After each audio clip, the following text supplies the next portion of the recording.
Salam alaikum. Je vous présente la cavité orbitaire en deux séances. Une première séance sur un PowerPoint et une deuxième séance sur une application 3D. Pour ce thème, on va suivre le plan suivant: introduction, anatomie descriptive, les parois, les arêtes, l'apex bien le sommet, la base, les rapports de l'orbite et les communications de l'orbite. Donc, le massif crânio-facial est creusé par des cavités qui abritent les organes des sens sauf le tact. Donc, pour les cavités orbitaires, abritent l'organe de la vision, les fosses nasales, l'organe de l'olfaction, la cavité buccale pour l'organe de la gustation et l'os temporal dans le rocher et le milieu acoustique externe, l'organe de l'audition.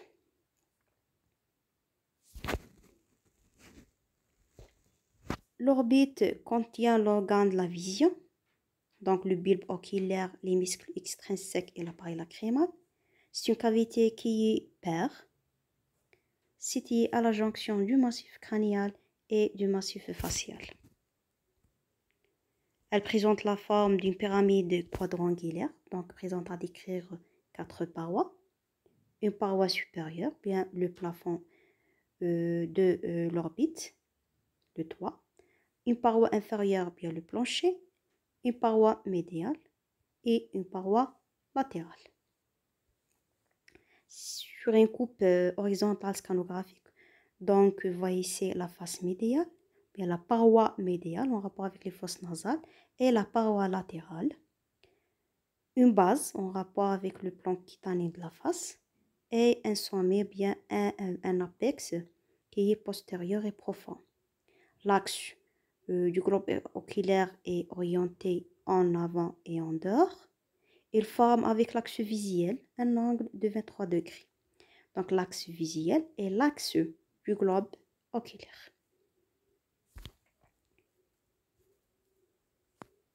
Pour la paroi supérieure, donc elle est en rapport avec les lobes frontaux du cerveau, formés par la partie orbitaire de l'os frontal, qui fait partie de la lame horizontale du frontal, et par la face inférieure de la petite aile du sphénoïde. Notez ici, donc la petite aile du sphénoïde s'implante sur la face latérale du corps sphénoïdal par deux racines qui délimitent le trou optique qui livre au passage nerf optique accompagné par l'artère ophtalmique. Ça, c'est une vue inférieure du l'os frontal et du l'os ethmoïdal qui présente la paroi supérieure de l'orbite.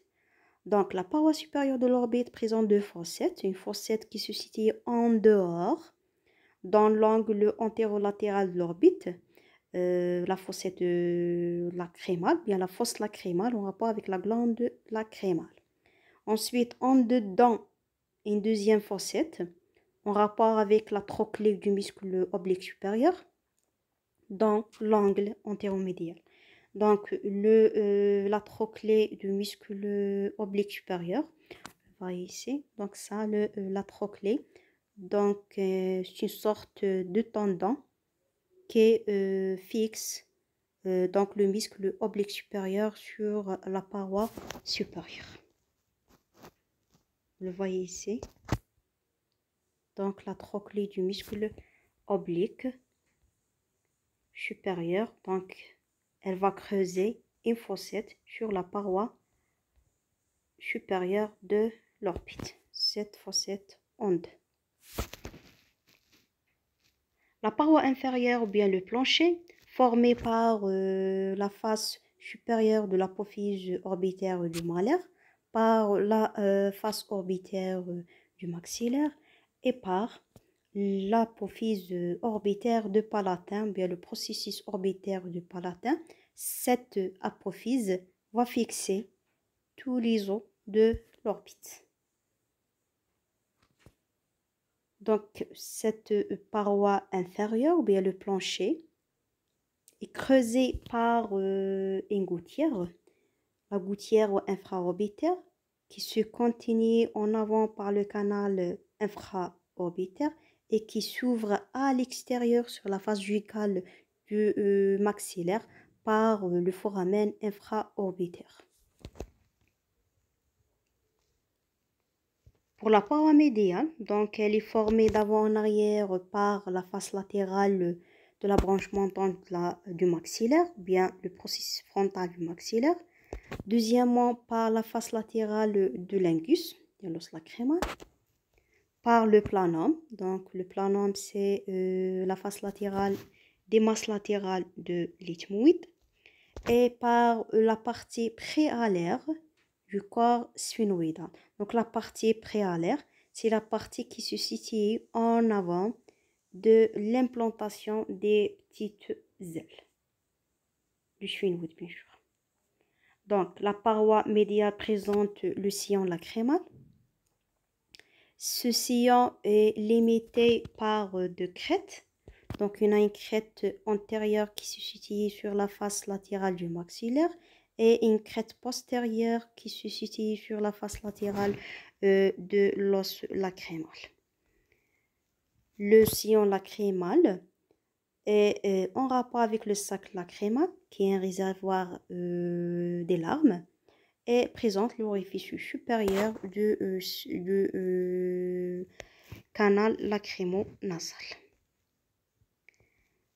La paroi latérale, elle sépare l'orbite de la fosse temporale.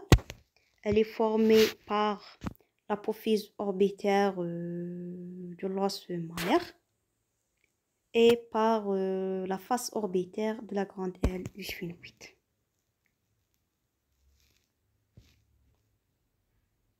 Les arêtes sont quoi? Sont des bords ou bien qui est né, ou bien des bords qui est né de face. Donc chaque arête est née de face. Donc pour l'arête supéro-médiale, elle présente deux foramen. Donc le foramen ethmoïdal antérieur et le foramen ethmoïdal postérieur. L'arête inféromédiale présente le foramen supérieur du canal lacrymonasal. L'arête supérolatérale présente la fissure orbitaire supérieure, bien la fente sphénoïdale, avec deux parties, une partie médiale large et une partie latérale effilée. L'arête inférolatérale présente la fissure orbitaire inférieure, bien la fente sphéno-maxillaire qui fait communiquer l'orbite avec la fosse ptyligo-palatine. L'apex, bien le sommet, vous le voyez ici, donc il est profond et postéromédial, situé entre donc le trou optique et la fente sphénoïdale. Bien la partie large de la fente sphénoïdale.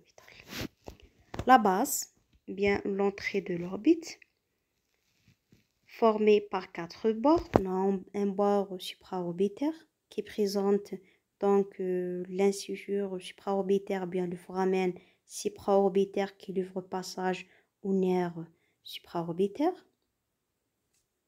Le bord infraorbitaire, donc bord infraorbitaire, bord latéral qui présente donc l'éminence orbitaire sur la face externe de l'os malaire. Ensuite, un bord médial.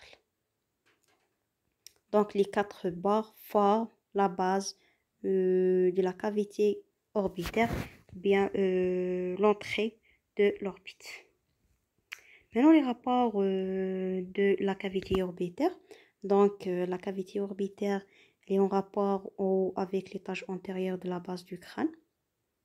Donc, qui comporte donc les lobes frontaux du cerveau et les artères, des veines, etc. En dedans, elle est en rapport avec les fosses nasales.